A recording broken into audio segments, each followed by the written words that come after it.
They keep telling you this country is tearing itself apart. Left versus right, red versus blue.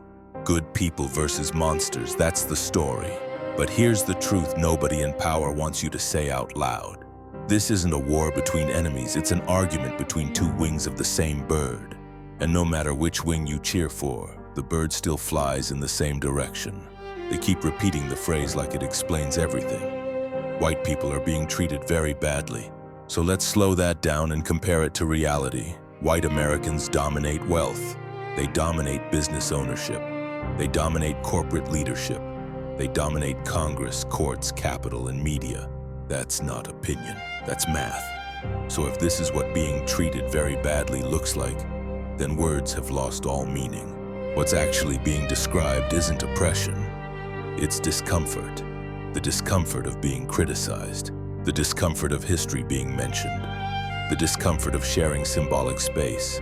No land taken, no wealth seized, no power transferred, just the feeling of being asked to notice. Affirmative action didn't flip the system, it barely cracked the door. And when it was rolled back, people didn't sigh in relief, they celebrated. Which tells you the truth. The fear was never about fairness. It was about control without interruption. Equality feels like punishment only when dominance feels normal. Meanwhile, Black Americans weren't arguing about feelings. They were talking about death, prison, stolen wealth, redlined futures, erased opportunity. Those two conversations are not equal. They never were. Now, let's talk about the cross being worn like armor. Christian nationalism is not Christianity. It's power wearing scripture as camouflage. Because if policy reflected the teachings of Jesus, the poor wouldn't be punished, immigrants wouldn't be hunted, wealth wouldn't be worshipped, and mercy wouldn't be mocked. Instead, cruelty gets baptized and hierarchy gets called God's order. That's not faith, that's branding. Now here's where people get uncomfortable. The Republican Party is often brutally honest. They don't promise equality. They don't promise repair. They don't pretend to save everyone. They promise order, hierarchy, tradition. It's harsh. It's exclusionary. But it's not pretending to be something else. And that honesty is why it resonates with people who feel lied to by polished speeches. Now match that cadence. Same rhythm, different mask. The Democratic Party pretends to care. They speak the language of justice. They kneel, they chant, they promise. Then they win. And suddenly it's, we don't have the votes.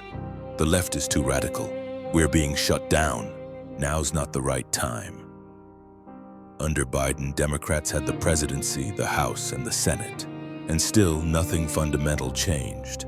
No structural police reform, no wealth repair, no housing transformation, no economic reset for Black America. They blamed procedure. They blamed progressives. They blamed timing. What they didn't do was deliver. Black voters aren't ignored by accident. They're ignored because loyalty is assumed.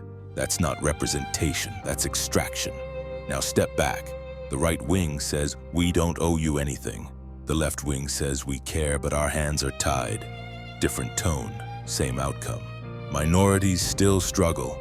Wealth gaps remain. Power stays concentrated. Promises evaporate. That's not a coincidence. That's the bird flying exactly where it wants to go. If white Americans were truly being treated very badly, they wouldn't still run the country. If Democrats were truly delivering for minorities, the numbers would look different by now. And if this were really a left versus right war, someone at the bottom would be winning. But they're not. Because this isn't two opposing forces, it's two wings. Same bird, same power, same direction. And until people stop fighting over feathers and start questioning the bird, nothing changes.